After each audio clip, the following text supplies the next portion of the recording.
Now let's move on to the House of Representatives, where lawmakers have resolved that the National Assembly should suspend plenary for 2 weeks to allow the management to put measures in place against the coronavirus.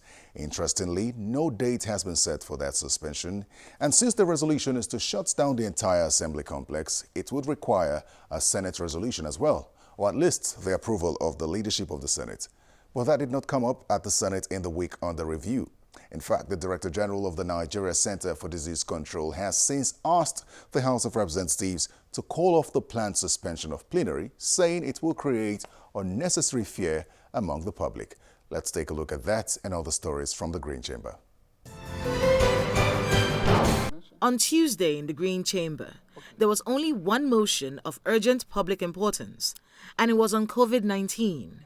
One lawmaker wore a face mask as a preventive measure, and another raised concerns that the socioeconomic implications of COVID-19 could be very disastrous for the country if new cases are recorded. Concerned that with the current situation of health facilities in Nigeria, the virus, if not properly checked or curtailed, will easily be transmitted within the large population and may lead to a wider catastrophe. Despite the efforts of the federal government to contain the index case, the lawmakers believe more can be done. There are only 2 control centers, one in Lagos, one in Abuja. That of Abuja, we are told, is less than 30% completion. Even the one in Lagos, that place was constructed and equipped by the Lagos State government. In amending the prayers of the motion, the minority leader called for the National Assembly to take precaution. An Italian man who visited Ogun State, and it turned out to be the constituency of Isiaka that is speaking. Mr. Speaker, I'm coming to something, Mr. Speaker. It's very worrisome, and I think, Mr. Speaker, in good wisdom, that this House should suspend plenary for a period of 2 weeks or thereabout, for the purpose of certifying everybody. No date has been set for the 2-week suspension. Meanwhile, the House also adopted another motion on the need to promote local production of drugs. The drug insecurity in the nation is a threat to our nation. And it is very, very important that we treat this issue as issue of matter of very important issue that will, if we continue with the way things are going, Mr. Speaker.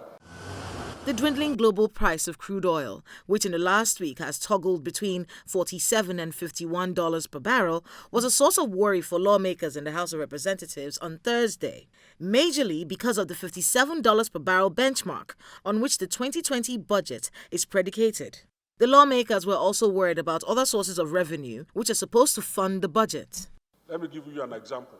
Chairman of the House Committee on Finance raised an alarm on the annual revenue leakage of $30 billion, which he says is due to tax evasion and diversion of foreign exchange allocations by companies. Let's say a value of let's say $50,000 pro forma invoice. And at the point of shipment, they collude with the exporter from the other country to reduce the value of that shipment. Meanwhile, they had secured $50,000 at the official exchange rate from Nigeria.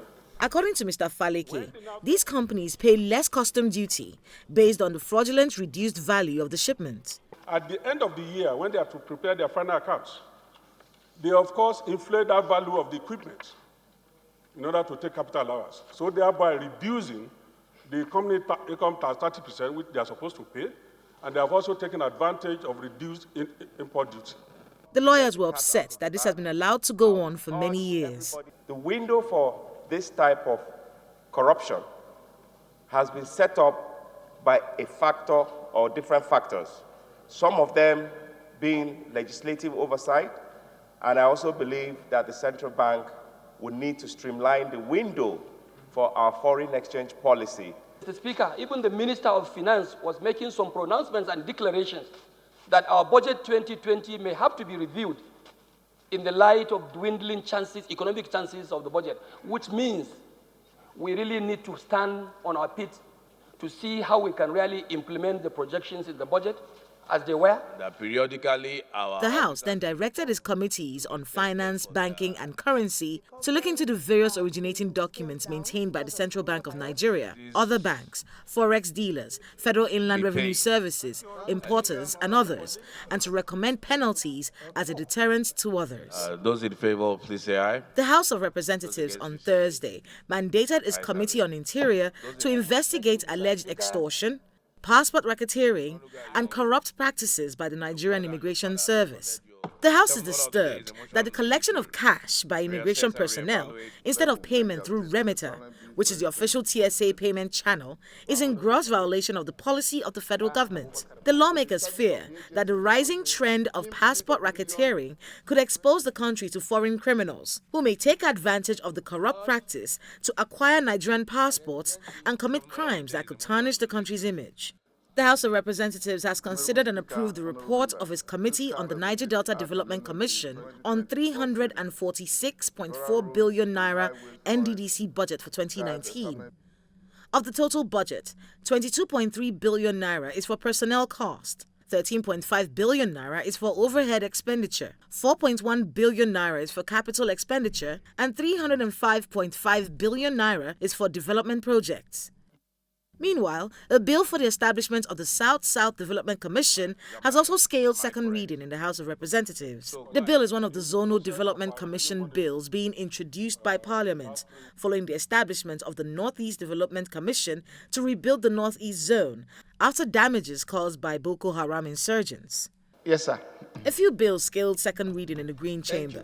One of them seeks to amend the Labour Act to prohibit and criminalize the casualization of workers after 6 months of engagement by employers in Nigeria. They have taken advantage of lacuna in the Labour Act.